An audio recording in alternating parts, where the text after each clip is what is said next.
नाही नाही नाही बस. जय महाराष्ट्र. माईक आता कुठे नका देऊ. खरं तर दानवे साहेब, मला वाटतं थोडी पावसाची आपण काळजी घेऊन इंडोर केलेला कार्यक्रम आहे, पण या जिल्ह्यामध्ये इंडोर घेऊन चालणारच नाही. तर महाराष्ट्रात जो प्रतिसाद मिळतो आपल्याला,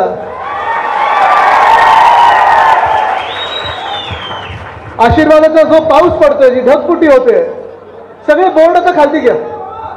बोर्डावर तिकीट मिळत नाही, खालती घ्या बोर्ड. आणि जे चांगलं काम करतात ते सगळीकडे दिसत असतं. मला आठवतं 2 वर्षापूर्वी नुकतीच गद्दारी झाली होती, निष्ठा यात्रा काढली होती, आणि तसंच कुठेही कार्यक्रमाचं काही नियोजन न करता, ठीक आहे थोडी गर्दी झाली तर मागच्यानं थोडं दिसतोय, काही लोकांना दिसत नाहीये. मी जसे आहेत तसे तर उभे राहा, शांत राहा. काही नियोजन नसताना नुकतीच गद्दारी झाली होती, निष्ठा यात्रा काढली होती, आणि तसंच कुठेही कार्यक्रमाचं काही नियोजन न करता, ठीक आहे थोडी गर्दी झाली तर मागच्यानं थोडं दिसतोय, काही लोकांना दिसत नाहीये. मी जसे आहेत तसे तर उभे राहा, शांत राहा. काही नियोजन नसताना आम्ही महाराष्ट्रात फिरायला लागलो होतो. मला उद्धव साहेबांनी आदेश दिला होता की आदित्य जा फिर, लोकांचे आशीर्वाद घे, लोकांचं प्रेम आपल्या सोबत आहे, त्याच प्रेमाला एकत्र करून आपल्याला हा लढा द्यायचा आहे, आणि म्हणून महाराष्ट्रात दौरे सुरू करा. निष्ठा यात्रा मी सुरू केली. मी होतो, अंबादासजी होते माझ्यासोबत, खैरे साहेब होते. आम्ही सगळेच या जिल्ह्यात फिरत असताना मला आठवतं त्यावेळी पैठणमध्ये येत होतो, आणि त्यावेळी देखील पैठणमध्ये आलेल्या शिरताच मला वाटतं मनोजी आपणच तिथे दरवाजावर उभे होतात, पैठणच्या एक दारावर उभे होतात, आणि तिथे आपण सांगितलं एक छोटीशी रॅली आहे. आता बरं आपल्यातून फूट झालेली आहे, गद्दारी झालेली आहे, छोटीशी रॅली म्हणजे किती छोटी ह्याचा अंदाज नव्हता. मी म्हटलं ठीक आहे, किती लोक असतील, 5, 10, 50, असं काही नव्हतं. हे असाच रोड शो निघाला होता, आणि मला वाटतं आपण 10 मिनिटांचं अंतर जे होतं ते साधारण आपल्याला 1 ते 1.5 तास लागला होता. एवढं प्रेम ओसांडून वाहत होतं, आणि तेच प्रेम कायम राहिलेलं आहे. त्यानंतर देखील गेल्या 2 वर्षामध्ये जेव्हा जेव्हा मला वाटलेलं आहे की थोडी प्रेरणा घेणं गरजेचं आहे, थोडा बॅटरी रिचार्ज झाली पाहिजे आपली, थोडा उत्साह वाढला पाहिजे, स्वतःचा जोश वाढला पाहिजे, मी प्रयत्न करतो की ती बॅटरी माझी स्वतःची रिचार्ज करायला, जोश वाढवून घेण्यासाठी, प्रेरणा घेण्यासाठी नेहमी मी पैठणमध्ये येतो. कारण इकडच्या पैठणकरांचं जे प्रेम मिळतं मला, खरोखर त्याच्यासाठी मला शब्द नाही आहेत. आत्ता पण मला सांगितलं होतं, गाडीत आमची जी चर्चा चालली होती की किती अंतर आहे इथून छत्रपती संभाजीनगरवरून इथे पोहोचताना किती अंतर असेल, इथून पुढे किती अंतर असेल, कारण आज 3 की 4 ठिकाणी जायचं. आणि आम्ही अंतर जेव्हा काढत होतो, ठीक आहे इथून 1 तास 20 मिनिटं पुढे, 1 तास, मग पुढे अर्धा तास, हे सगळं करत असताना परत एकदा तुम्ही असं रोड शो कराल आणि एवढं मला प्रेम द्याल हे अपेक्षित नव्हतं. म्हणून मी आपल्यासमोर नतमस्तक होत आहे. लोकसभेची लढाई एक आपण जिंकल्यासारखीच आहे. ठीक आहे, इथे जरी आपला पराभव झाला असेल, या सीटमध्ये, या मतदारसंघात जरी पराभव झाला असेल, तरी तुम्हाला सांगतो देशात जे वातावरण आहे, देशात वातावरण आपण जिंकल्यासारखंच आहे. कारण इंडिया आघाडीने 237 जागा आपल्या देशामध्ये मिळवलेल्या आहेत. ज्या लोकांना वाटत होतं, ज्या हुकुमशहांना वाटत होतं की आम्ही 400 पार जाऊ, एक्झिट पोल दाखवत होते काही चॅनलवर की 300 पार करणार म्हणजे करणारच, त्यावेळी मी देखील सांगितलं होतं, आणि त्यावेळीचा माझा शब्द कायम ठेवला तुम्ही की हे 240च्या पुढे जात नाहीत, ते 240लाच येऊन अडकले. काय मी ज्योतिष नाहीये, नाही तर मी त्यावेळी सांगितलं असतं हे 180च्या पुढे जात नाहीत. पण 240 हे देशातलं वातावरण होतं. मी सगळ्या सभेमध्ये सांगायचो 220 ते 240 इथेच भाजप अडकणार, 300 वगैरे जात नाही, बहुमताचं सरकार येत नाही. कारण महाराष्ट्र आणि उत्तर प्रदेशने दाखवलेलं आहे की देशात हुकुमशहा चालत नाही, देशात माज चालत नाही, देशात मस्ती चालत नाही, देशात एकच आवाज चालतो, तो म्हणजे आपल्या देशाच्या जनतेचा आवाज चालतो. आणि हेच सगळीकडे मी सांगत आहे. ज्या ज्या मतदारसंघांमध्ये महाराष्ट्रात काही कार्यकर्ता मेळावा होत आहेत, काही बैठका होत आहेत, काही सभा होत आहेत, तिथे मी सगळीकडे सांगत आहे की जरे जिंकले ते असतील तरी जिंकलो आपण पण आहोत. कारण आपण ह्या देशाचं संविधान वाचवण्यात, जवळण्याचं रक्षण करण्यात यशस्वी ठरलेलो आहोत. बघा ना, आता ह्या 2 महिन्यांमध्येच केंद्रातलं सरकार एक तर पहिलं मोदी सरकार बोलायचे, आता भाजपा सरकार पण नाही, आता एनडीए सरकार बोलायला लागलेले आहेत. पण ते एनडीए सरकारमध्ये किती युटर्न मारतात, किती युटर्न मारत चाललेले आहेत. जणू काही गोल गोल गोल गोल गोल गोल चाललेत, असं युटर्न मारत चाललेत. आणि ह्याचं कारण एकच आहे, कारण आपल्या इंडिया आघाडीचा आवाज म्हणजे तुमचा आमच्या जनतेचा आवाज हा केंद्रात तिथे पोचलेला आहे, संसद भवनात पोचलेला आहे, संसदेत पोचलेला आहे. पण ती जी लढाई होती संविधान रक्षणाची, ती जी लढाई होती लोकशाहीच्या रक्षणाची, ही अजून संपलेली नाहीये.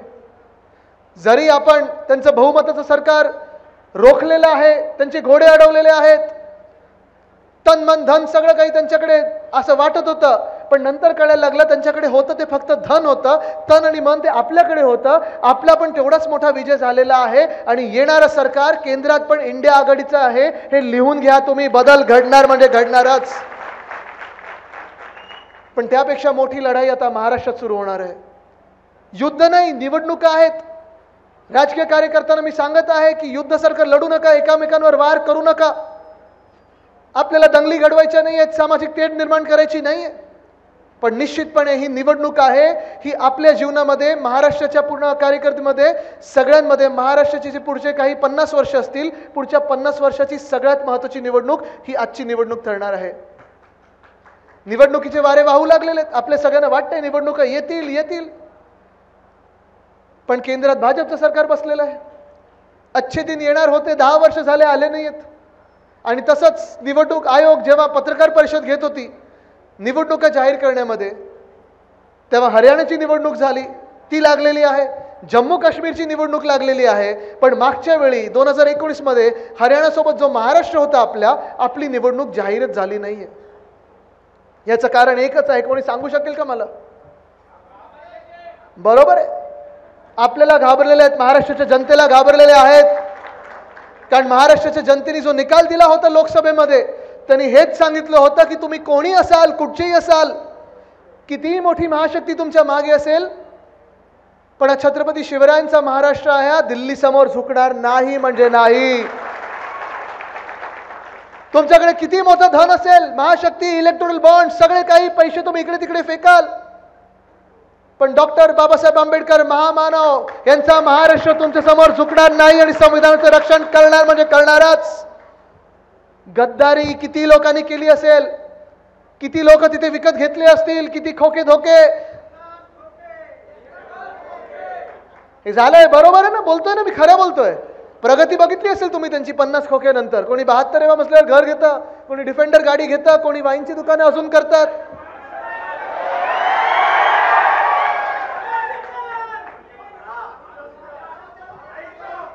काय काय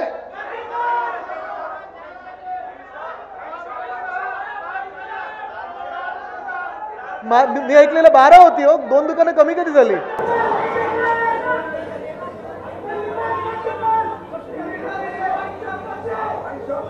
पण हा राग हा इथे व्यक्त करून चालणार नाही, हा मतपेट्यांमध्ये पण आला पाहिजे. कारण आज मी तुम्हाला साधा प्रश्न विचारत आहे, 2 वर्षापूर्वी जी गद्दारी झाली, जे आपल्या महाराष्ट्रात, मी जे सांगतोय, सतत सांगतोय की संविधान रक्षणाची लढाई संपलेली नाहीये. कारण ते संविधान जर बाजूला ठेवलं असेल, संविधानाचा अपमान पहिला कुठे झाला असेल तर तो ह्या महाराष्ट्रात झाला. कारण ह्या घटनाबाह्य सरकारला ज्या मिनिटाला आपल्या डोक्यावर बसवलं, एक घटनाबाह्य सरकार आपल्या डोक्यावर बसवलेलं आहे. कोर्टाचा निर्णय अपेक्षित आहे, जेव्हा येईल तेव्हा येईल, माहित नाही, तारीख पे तारीख होत चाललेली आहे. कदाचित त्याच्या आधी निवडणुका येतील, पण जेव्हाही सन्माननीय सर्वोच्च न्यायालय आपल्याला निकाल देईल, हे 40 गद्दार बाद झाल्याशिवाय राहणार नाहीत. हे तुम्हाला सांगत आहे, कारण हे सरकार घटनाबाह्य आहे म्हणजे आहेच. पण घटनाबाह्य सरकार म्हणजे संविधानाचा अपमान. 2 वर्ष कुठच्याही महानगरपालिकेच्या निवडणुका नाही म्हणजे लोकशाहीला बाजूला ठेवलं, चिरडलेलं आहे. आणि ह्या 2 वर्षामध्ये कोणी वाईनची दुकानं उघडत गेलं, कोणी डिफेंडर गाड्या घेत गेलं, कोणी मोठी घरं घेत गेलं, कोणी मोठे बंगले बांधत गेलं. मला तुम्ही सांगा, ह्या 2 वर्षात 40 चोरांची प्रगती झाली आहे, पण तुमची, आमची, कोणाची, या महाराष्ट्राची प्रगती झाली आहे का? झाली कोणाची प्रगती? नाही झाली. आणि म्हणून जे मी तुम्हाला सांगत आहे की तुमच्या जीवनातली सर्वात मोठी लढाई, तुमच्या जीवनातली सर्वात मोठी निवडणूक ही आता येत आहे. तुम्हाला ठरवायचं तुम्ही कोणाच्या बाजूने मतदान करणार आहे. आज आपण पाहतो या महाराष्ट्रामध्ये 2 वर्ष जे काही हाल झालेले आपले, कदाचित तुम्हाला वाटत असेल की आदित्य लोकसभेच्या आधी हेच बोलत होता. लोकसभेच्या आधी परिस्थिती हीच होती, पण अजून बिकट होत चाललेली आहे. परिस्थिती एवढी वाईट होत चाललेली आहे की आता आपण पाहतोय सगळेजण आंदोलनाला रस्त्यावर उतरत आहेत, आंदोलनं चिघळायला लागलेली आहेत आणि धड काही कुठूनही सरकारकडून काही बोलायला कोणी पुढे येत नाहीये, ना कोणाशी संवाद साधायला पुढे येत आहे. कारण सरकारच्या मनात काहीतरी काळं आहे. ते बोलतात ना, दाल में कुछ काला है, यांची दालच पूर्ण काळी आहे. काळी दाल तरी आपण खायला घेतो, ही तर सगळंच काय त्याच्यात एवढं सगळं ब्लॅक मनी, ब्लॅक हे सगळं काही असं विचित्र झालेला आहे प्रकार. सगळीकडे अंधकार पसरलेला आहे. तुम्हाला ठरवायचं आहे त्या अंधकारात तुम्हाला मशाल पेटवायची की नाही हे आज तुम्ही ठरवायचं आहे. इथे ठीक आहे, तुम्ही माझं जल्लोषात स्वागत केलं, तुमचं नेहमी प्रेम मी घेत असतो. बदला घ्यायचं नाही, पण बदल हा घडवायचा आहे हे तुम्हाला ठरवायला लागेल. तर आणि तरच आपला महाराष्ट्र पुढे निघेल. नाही तर जे चाललंय ते ठीक आहे, चाललं असेल, मान्य असेल तर ठीक आहे, असंच चालत राहील. पण आज आपण पाहतोय या महाराष्ट्रात सगळीकडे जी आंदोलनं पसरत चाललेली आहेत. परवाकडे नाशिकमध्ये होतो मी, तिकडच्या देखील शेतकऱ्यांना मी प्रश्न विचारला होता की लोकसभेच्या आधी कांद्यावर जी निर्यात बंदी लावली होती, आंदोलनं करायला लागली. इथे शेतकरी बांधव किती आले जरा हात वरती करून दाखवा मला. सगळे शेतकरी आहेत ना? कोणी घटनाबाह्य मुख्यमंत्र्यांसारखं शेतकरी आहे का? कोणाच्या शेतात हेलिकॉप्टर 2-2, 3-3 उतरतात का? तुम्ही जरा त्यांना जाऊन विचारा, येतील ते जिल्ह्यामध्ये प्रचार करायला, त्यांना जरा विचारा की घटनाबाह्य मुख्यमंत्री महोदय, गद्दार महोदय, जरा आम्हाला सांगा तुमची शेती तुम्ही कशी करता? तुम्ही किती दिवस शेतात असतो जरा मला सांगा. आठवड्यातून किती दिवस असतं शेतामध्ये? रोज असतं? किती तास शेतामध्ये असतं? 8-9 तास असतं. दिवसा असतं की रात्री असतं? रात्रीचं असतं. पण मला तुम्ही सांगा, हे सगळं काम करत असताना तुम्ही तुमच्या बरोबर मीडियावाले घेऊन जाता का?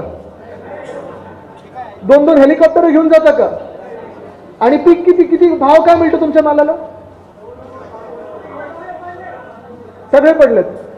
मग जर तुम्ही मुख्यमंत्री महोदयांना विचारा की तुमच्या पिकाला एवढा भाव कुठचा मिळतो की 2 ते 3 हेलिकॉप्टर तुमच्या शेतामध्ये जातात. तुमच्यात ती ताकद कशी आली शेती म्हणून, शेतकरी म्हणून, की नुसतं स्वतःचं शेत नाही तर संपूर्ण गाव विकत घेण्याची? आणि एवढे सगळं तुम्ही मला सांगता, तुम्ही प्रत्येक दिवशी शेतावर असता. तुम्ही काय करतो? आपले मुख्यमंत्री महोदय फक्त अमावास्या पौर्णिमेला असतात बस, पण सुपर शेती होऊन जाते त्यांची. जरा विचारा रसायन काय वापरतात तिथे, म्हणजे आपली पण शेती तशी कशाची करतात ते?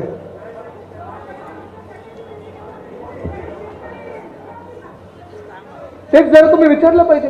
पण मी नाशिकमध्ये गेलो होतो तेव्हा त्यांना विचारलं होतं, शेतकरी आपले तिथेचे बांधव आहेत त्यांना विचारलं होतं की कांद्याची निर्यात बंदी जेव्हा लावली होती तेव्हा आपण आंदोलन केलं, आंदोलन करायला लागलं. मग निवडणुका येतील म्हणून भाजपने तो निर्णय मागे घेतला. पण तो निर्णय मागे घेताना देखील आपल्याबरोबर दुजाभाव झाला. तो हा होता की गुजरातमधली कांद्याची निर्यात बंदी पहिली हटवली गेली, त्याच्या 2 की 3 आठवड्यानंतर आपल्या महाराष्ट्रातली कांद्याची निर्यात बंदी हटवली गेली. मान्य आहे हा निर्णय तुम्हाला? असं सरकार मान्य आहे तुम्हाला? हा दुजाभाव करणारा भाजप मान्य आहे तुम्हाला? परत त्यांना आपल्या डोक्यावर बसू शकतो का आपण? आज शेतकरी बांधवांना मी विचारत आहे की हा जो भाजप आपल्या डोक्यावर बसलेला आहे, केंद्र सरकारमध्ये असेल किंवा महाराष्ट्र सरकारमध्ये असेल, तुम्ही विचार करा शेतकऱ्यांबद्दल त्यांच्या मनात किती खोट आहे, किती काय विचार असतील, किती घाणेरडे विचार असतील. तुम्ही विचार करा. 2 वर्षापूर्वी जेव्हा दिल्लीच्या बॉर्डरवर शेतकरी बांधव आपले हरियाणातले असतील, चंदीगड मधले असतील, पंजाब मधले असतील, सगळे दिल्लीकडे मोर्चा घेऊन निघाले होते. त्यांची मागणी एकच होती की आमचे ज्या काही मागण्या आहेत त्या ऐकून तरी घ्या. त्यांची मागणी एवढीच होती की आमची जी काही यादी आहे मागण्यांची, मान्य जरी केलं नाही तरी कोणीतरी समोरून या, मंत्री महोदय बोला आमच्याशी, आमच्यामध्ये बसा, आम्हाला माणूस म्हणून जगवा, आम्हाला माणूस म्हणून तोच सन्मान द्या जो तुम्ही तुमच्यात प्रवेश घेता त्यांना देता. पण तसं नाही केलं भाजपाने. 2 वर्षापूर्वी असेल आणि 6 महिन्यापूर्वी असेल, जेव्हा जेव्हा शेतकऱ्यांची आंदोलनं दिल्लीच्या दारावर झालेली आहेत, जेव्हा जेव्हा शेतकऱ्यांचे मोर्चे निघालेले आहेत, तेव्हा तेव्हा ह्याच भाजपाने, ह्याच मोदी साहेबांच्या भाजपाने शेतकऱ्यांना अतिरेकी म्हणून संबोधित केलेलं आहे. मान्य आहे तुम्हाला हा भाजप? शेतकऱ्यांना अतिरेकी म्हणतात, खलिस्तानी म्हणतात, माओवादी म्हणतात, अर्बन नक्सल बोलतात. आणि सगळं काही एवढं बोलून थांबत नाही तर पोलिसांना त्यांच्यावर लाठीचार्ज करायला लावला, त्यांच्यावर अश्रुधूर सोडायला लावले, त्यांच्यावर गोळीबार करायला लावला. पण आज या देशातली शेतकऱ्यांची ताकद बघा. उत्तर प्रदेश मधली असेल किंवा हरियाणातली असेल किंवा महाराष्ट्रातली असेल, भाजपला त्यांनी जागा दाखवलेली आहे. पण हे इथे थांबत नाही, कारण मी जसं सांगितलं ही निवडणूक फार महत्वाची ठरणार आहे. हुकुमशहा बनणार की नाही हे आपल्या निवडणुकीवर ठरणार आहे.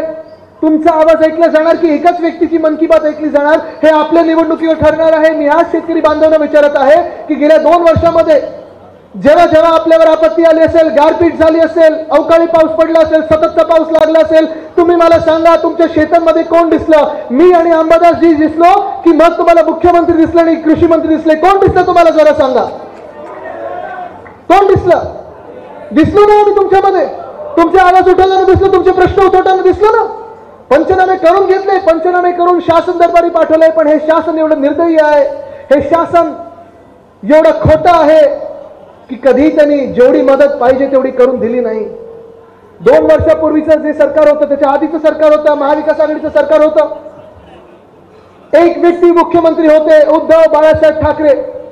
आपलं कुटुंब प्रमुख म्हणून त्यांनी काम केलं आणि मला आठवतं, मी साक्ष या घटनेला.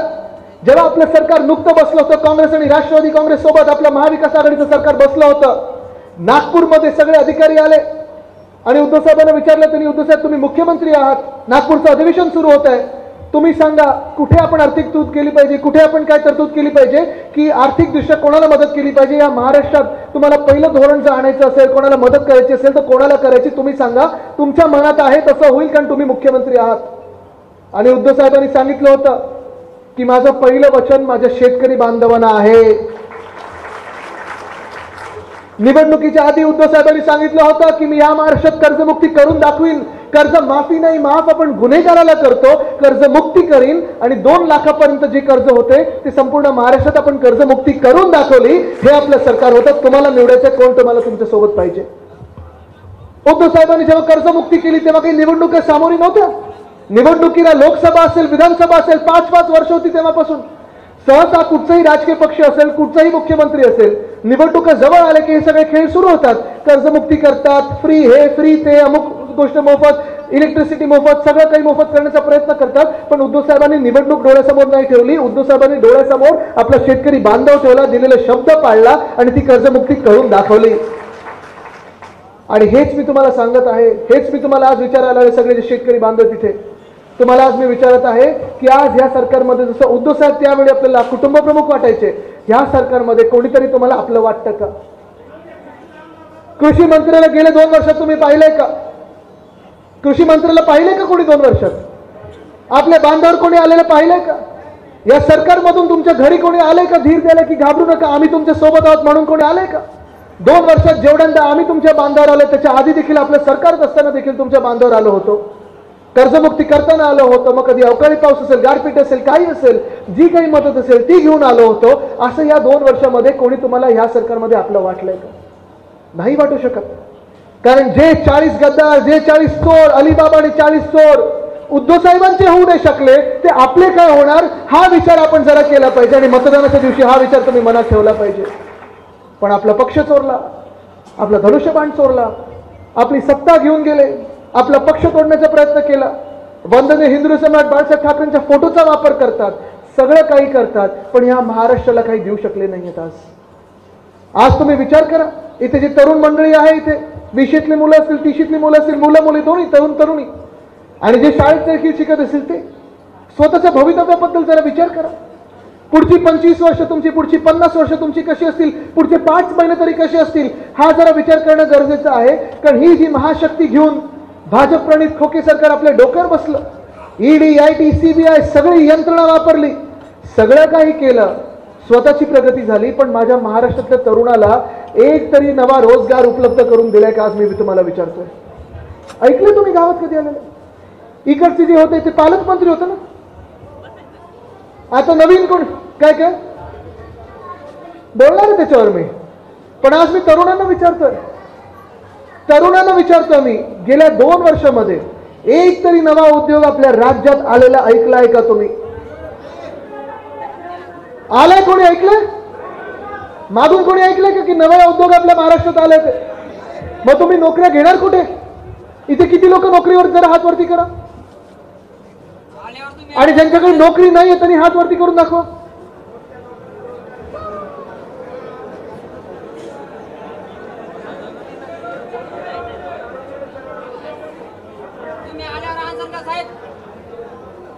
दारूच्या दुकानावरचं रोजगार मानत नाही, मग तुम्ही नोकऱ्या घेणार तरी कुठे? जॉब ऍप्लिकेशन वगैरे केलंय का? काय काय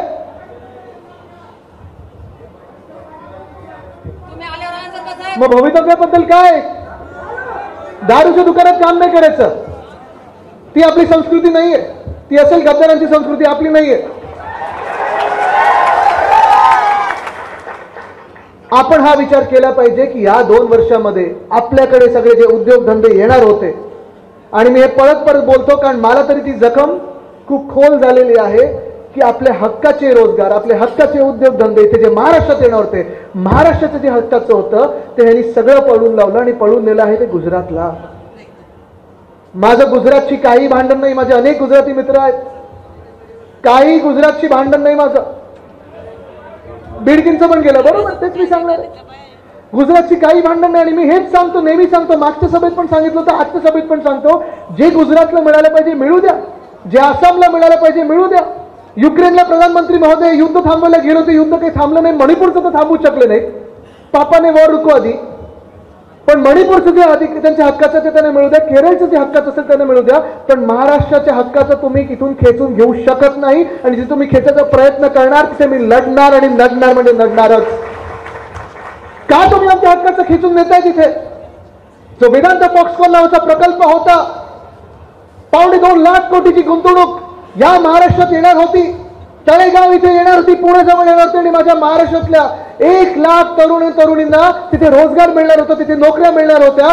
तो रोजगार, तो सगळ्या नोकऱ्यांचा जो काही 1 लाखचं पॅकेज होतं, 1 लाख नोकऱ्या ज्या होत्या त्या सगळ्या त्यांनी उचलल्या भाजपाने, या खोके सरकारने, आणि पाठवून दिल्या त्यांच्या आवडत्या राज्यामध्ये म्हणजे गुजरातला.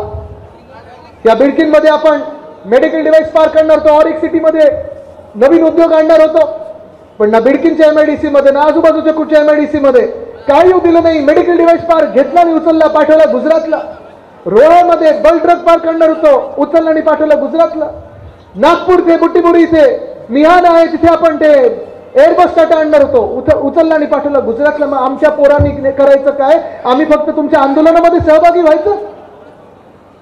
राजकीय पक्षांनी हा विचार केला पाहिजे, आणि आपण पण एक राजकीय पक्ष आहोत. आणि माझ्या आजोबांनी जे काम केलेलं आहे ते हेच पहिलं काम केलं की फक्त आंदोलन नाही, फक्त मोर्चे नाही, तर त्या मोर्चातून काय निघते तर माझ्या स्थानिक भूमिपुत्रांना त्यांच्या न्याय हक्काची नोकरी पाहिजे, रोजगार पाहिजे, ते काम आपण पुन्हा एकदा करून दाखवायचं आहे. पण उद्धव साहेबांचं सरकार असताना, आपलं महाविकास आघाडीचं सरकार असताना, 2 वर्षामध्ये कोविडचा काळ असताना देखील आपण ह्या महाराष्ट्रामध्ये 6.5 लाख कोटीची गुंतवणूक आणलेली आहे. जे काही रोजगार निर्माण होतील पुढच्या 2 वर्षामध्ये ते त्या कामातलं आपल्याला आता जे काही आपल्याला रोजगार निर्माण होतील ते आहेत. पण गेल्या 2 वर्षामध्ये उद्योग मंत्र्याचं नाव माहिती आहे का कोणाला? कोकणात जरा विचारा, डांबराचा किती उद्योग चालतो. ठीक आहे, त्याच्यात मी जास्ती जात नाही कारण तिथे विचारल्यानंतर तुम्हाला कळेल. पण आज तुम्ही त्यांना प्रश्न विचारला पाहिजे की उद्योग मंत्री महोदय, तुम्ही त्या खुर्चीवर बसलेला आहात, एक जबाबदार मंत्रीपद तुमच्या हातात घेतलेलं आहे, चोरून घेतलं असेल तरी घेतलेलं आहे. मग माझ्या महाराष्ट्रातल्या तरुण तरुणींना तुम्ही नोकऱ्यांच्या संध्या का उपलब्ध करून देत नाही? कृषी मंत्री दिसत नाहीत, शेताला भाव नाही, मालाला भाव नाही काही कुठच्याही. आणि आज आपण पाहतोय जे काही तुमचे हाल झालेले आहेत, कोणी तुम्हाला आधार दिला नाही, कोणी तुम्हाला धीर दिला नाही.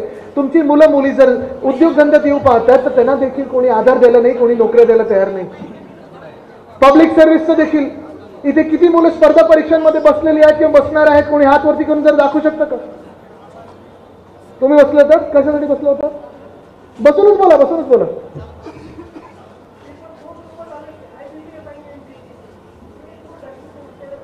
आंदोलन होतात तुम्ही, पण तुम्ही मला सांगा किती वेळा आंदोलन करायला लागणार तुम्हाला? प्रश्न किती सोपा होता. आपल्या महाराष्ट्रामध्ये जे स्पर्धा परीक्षा देतात, MPSCच्या परीक्षा देतात, कितीतरी हजारो मुलं, लाखो मुलं, मराठवाड्यातले कितीतरी हजारो मुलं मुली येतात पुण्याकडे आणि ट्युशनला जातात, तिथे अभ्यास करतात.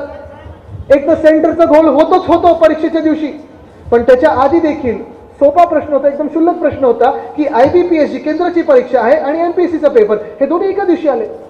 जर तुम्ही त्या आयोगात असता तर तुम्ही काय केलं असतं? पेपर आपल्या दुसऱ्या दिवशी ठेवला असता, तिसऱ्या दिवशी ठेवला असता, 5 दिवसांनी ठेवला असता. पण आडमुठेपणा एवढा की नाही, आम्ही आमचा पेपर त्याच दिवशी ठेवणार. अरे पण ज्यांना दोन्ही परीक्षा द्यायच्या त्यांच्याबद्दल काय? जे सेंटरचं घोळ होणार त्याचं काय? हा सगळा तरुणांचा विचार न करता जे काही आयोगाचं चाललेलं आहे, जे काही सरकारचं चाललेलं आहे, बरं आंदोलनं बसलं की लाठीचार्ज होतो, आंदोलनं बसलं की चिघळलं जातं, 3-3 दिवस या तरुण मुलांना आंदोलन करायला लागतं. आज या महाराष्ट्रामध्ये तरुणांचा आवाज म्हणून जर ऐकायचं झाला तर या सरकारमधून कोण ऐकतं तरुणांचा आवाज, हा तुम्ही विचार केला पाहिजे. या स्पर्धा परीक्षेत तसं मी पोलिसांबद्दल पण बोलत असतो. ठीक आहे, कधी कधी जेव्हा आपल्याला ही आंदोलनं करायला लागतात तेव्हा पोलिसांना आपल्याला लाठीचार्ज करायला लावतात, आदेश येतात तसे. आदेशाशिवाय पोलीस काही करू शकत नाहीत, करत नाहीत, लाठीचार्ज तर करतच नाहीत. पण जे आदेश देत आहेत त्यांना लाठीचार्ज करण्याचे, जे त्यांना आदेश देत आहेत आशुधूर सोडण्याचे, जे त्यांना आदेश देत आहेत तुमच्यावर केसेस टाकण्याचे, आज त्याच सरकारला मी विचारत आहे की तुम्ही त्या पोलिसांसाठी तरी काय करताय. मध्ये 17,500ची पोलीस भरती होती, 17,500 पदं भरायची होती. आपल्या मुंबईमध्ये जी आपली महाराष्ट्राची राजधानी आहे मुंबई, तिथे 18 लाख मुलं या पोलीस भरतीसाठी आले होते. त्याच्यात कोणी बी फार्मा केलं होतं, कोणी एमकॉम केलं होतं, कोणी LLB केलं होतं, कोणी डबल ग्रॅज्युएट होतं. तुम्ही विचार करा आपल्या महाराष्ट्रात रोजगाराची काय परिस्थिती आहे, उद्योगधंद्यांची काय परिस्थिती आहे. उच्च शिकलेले लोक कॉन्स्टेबलच्या पदांसाठी येत आहेत, 17,500 पदं, 18 लाख विद्यार्थी येत आहेत आणि त्यांना मुंबईत आल्यानंतर कुठचीही सोयी सुविधा केली नव्हती. त्यांना जोगेश्वरी पूल असेल किंवा मरीन ड्राईव्ह असेल, चौपाटीवर झोपायला लावलं, भर पावसात झोपायला लावलं. ही अशी व्यवस्था या सरकारने करून ठेवली होती ना. कुठेही लाज नाही, लज्जा नाही, शरम नाही. आणि ही परिस्थिती आपल्याला बदलणं गरजेचं आहे. एअर इंडियाची जी परीक्षा होती, खैरे सर तुम्हाला आश्चर्य वाटेल, तुम्ही केंद्र सरकारमध्ये काम केलेलं आहे. एअर इंडिया आधी PSC होते, तर प्रायव्हेट झालेली आहे. 600 पदं होती मुंबईत. माहिती आहे महाराष्ट्रातून किती लोक आले? 25,000 मुलं मुली होती, 25,000 मुलं मुली. हाच सगळा गोंधळ सगळीकडे उडालेला आहे. आणि मग या गोंधळातून बाहेर पडायचं की नाही हा जेव्हा प्रश्न येतो तेव्हा लोकांना आता फसव्या स्कीम सुरू केलेल्या आहेत. आज आपण टाइमाला राखी बांधली सगळ्यांनी, पण आपल्याला देखील फसवण्याचा प्रयत्न होत आहे. आपण फसणार आहात की नाही हे महिलांनी ठरवायचं आहे. कारण एका बाजूला आपण पाहतोय शेतकऱ्यांना आधी जे सांगितलं होतं PM किसान योजना, सन्मान योजना वगैरे 6,000 रुपये येणार होते. येतात का कोणाच्या खात्यात 6,000 रुपये? 25 रुपयाचा चेक कोणी काढते, कोणी 500 रुपयाचा चेक काढते. मदत पण जी येते पंचनामे होऊन जी काही मदत येते, काही अवकाळी पाऊस आला वगैरे नंतर किती 2-5 रुपयाचे चेक येतात. शेतकऱ्यांना कोणी आज मदत करत नाही, त्यांना वाऱ्यावर सोडलेलं आहे, तरुणांना वाऱ्यावर सोडलेलं आहे. आणि मग फसवायचं कोणाला? तर महिलांना फसवायचं, महिलांना फसवायचं. म्हणून तर लाडकी बहिणा, लाडकी बहीण ही योजना आता आपल्या महाराष्ट्रात आणलेली आहे. पण तुम्ही विचार करायचा आहे, तुम्ही प्रश्न विचारायचा आहे. काल परवाकडे तुम्ही बघितलं का ते घटनाबाह्य मुख्यमंत्री कसे फिरत होते स्टेजवर? काय विचारत होते? पैसे पैसे आले का, आले का, तुला आले? मग एक महिला बिचारी बोलली नाही आली. लगेच त्याने विचारलं काय करणार मग पैशाचं? अरे तुम्ही काय 15 लाख देतात ना, 1500 रुपये मध्ये तुम्ही काय बिल्डिंग इमारत विकत घेणार आहात की कुठच्या मोठ्या कंपनीचं स्टॉक मार्केटमध्ये ती कंपनी विकत घेणार आहात? तुम्ही विचार करा, तुम्ही विचार केला पाहिजे. त्याच्या ताई बसल्यात, नाही नाही ताई पैसे पण तुमच्या हक्काचे आहेत, पण तुम्ही विचार करा जे 10 वर्षापूर्वी 15 लाखाबद्दल बोलत होते ते आज 1500 बद्दल बोलतात. 10 वर्षात किती शून्य काढले हा विचार करा.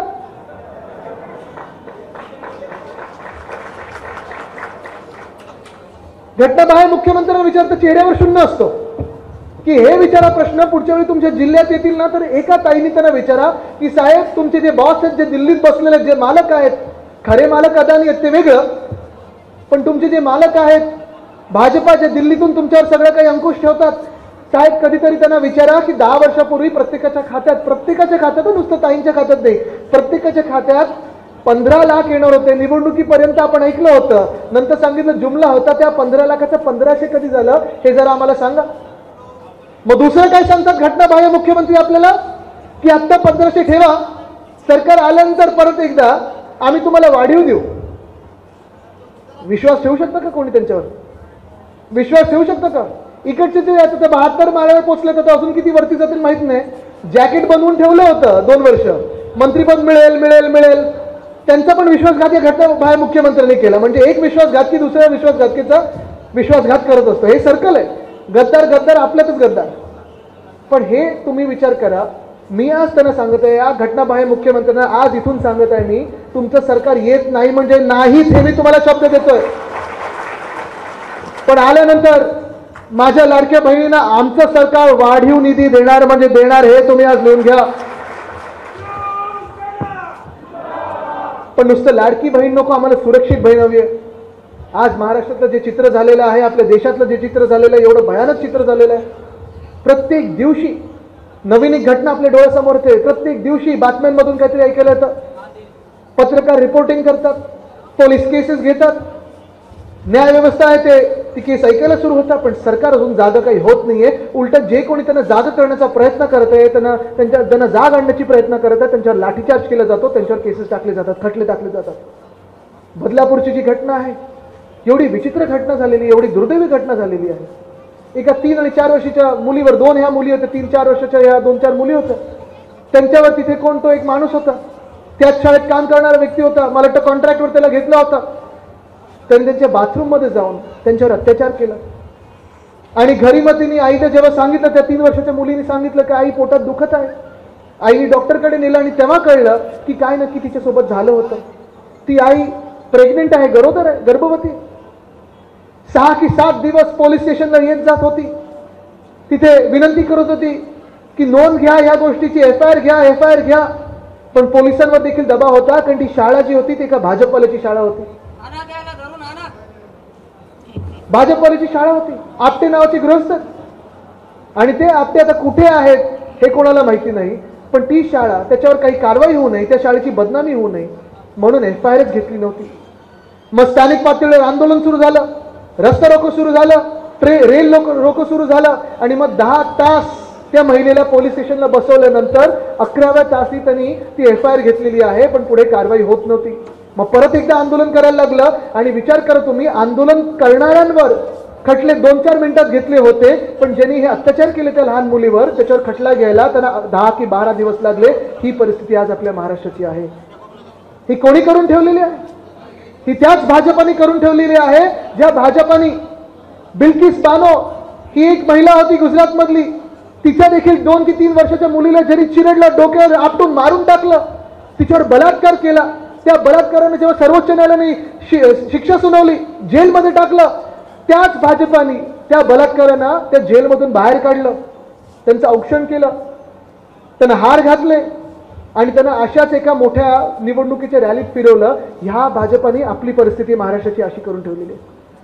बिल्किस बानोची जातपात धर्म कुठची असो, बंधने हिंदू सम्राट बाळासाहेब ठाकरेंनी एक जे शिकवलेलं आपल्याला की जातपात धर्म न बघता जो कोणी महिलांवर अत्याचार करेल त्याला भर चौकात फाशी झालीच पाहिजे, ह्या विचाराचे आपण आहोत. पण हीच ती भाजप आहे ज्यांनी बिल्किस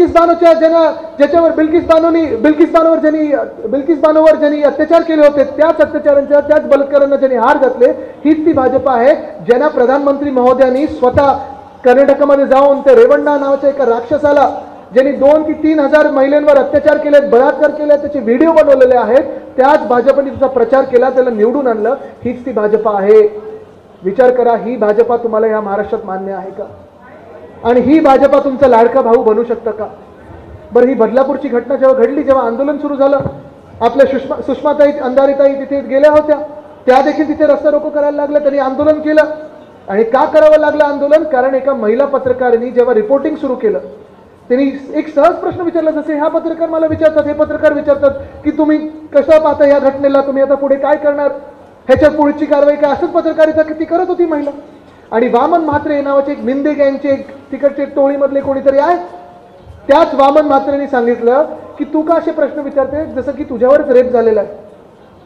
हे तुमचे लाडके भाऊ बनू शकतात? ठाणे CP कुठे आहेत कोणालाच माहित नाही, कमिशनर पोलीस कुठे आहेत कोणालाच माहित नाही. किसन काथोरे नावाचे तिकडचे जे आमदार आहेत त्यांनी सांगितलं की हे जे आंदोलन आहे हे राजकीय हेतूने केलं जात आहे. अरे, जरी राजकीय हेतूने केलं असेल तरी आमचं ते मन आहे, ते हृदय आहे की एखाद्या महिलेवर अत्याचार झाला असेल तर आम्ही रस्त्यावर उतरणार म्हणजे उतरणार आहात, कारण तुम्ही झोपलेले आहात. परवाचा जो आपला बंद होता, काल मला वाटतं अंबादासी आपण मोदी साहेबांना विचारत होता जा, आणि त्यांना उत्तर द्यायला लागलं त्यांच्या सभेमध्ये. पण आता पुढे काय करतात हे बघायला पाहिजे. आणि मी तर हेच सांगत आहे की 2020 साली आपण जो शक्ती कायदा आपल्या महाराष्ट्रात मांडला होता, 21 साली आपण आपल्या विधान भवनात पारित केला होता, आपल्यावर जे भाजपाल बसवले होते, राज्यपाल नाही भाजपचे होते म्हणून भाजपाल, कोश्यारी साहेब, ठीक आहे, त्यांनी अनेक वेगळ्या राजकीय घटना घडवल्या, आपलं सरकार पडण्यात हात असेल, सगळं काही असेल, पण भाजपचं मन बघा कसं आहे की त्याच भाजपाल महोदयांनी तो शक्ती कायदा जो महिलांच्या हिताचा होता, कुठेही याच्यात राजकारण नव्हतं, ना शिवसेनेचं होतं, ना काँग्रेसचं होतं, ना भाजप विरोधी होतं, पण महिलांचं हित त्याच्यात होतं. म्हणून भाजपाने तो कायदा राष्ट्रपती महोदयांकडे पाठवला आणि आता 3 वर्ष त्यांच्याकडे प्रलंबित आहे.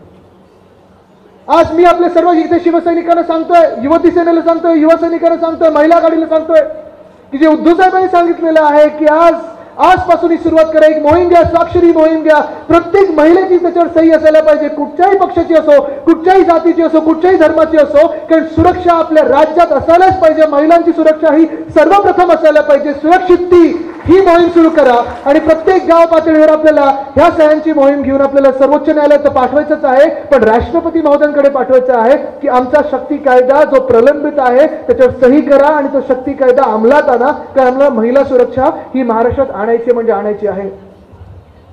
पण आज आपण पाहतोय जी महाराष्ट्राची हालत झालेली आहे. गृहमंत्री कुठे आहेत? कोण आहेत गृहमंत्री माहिती आहे का आपल्याला?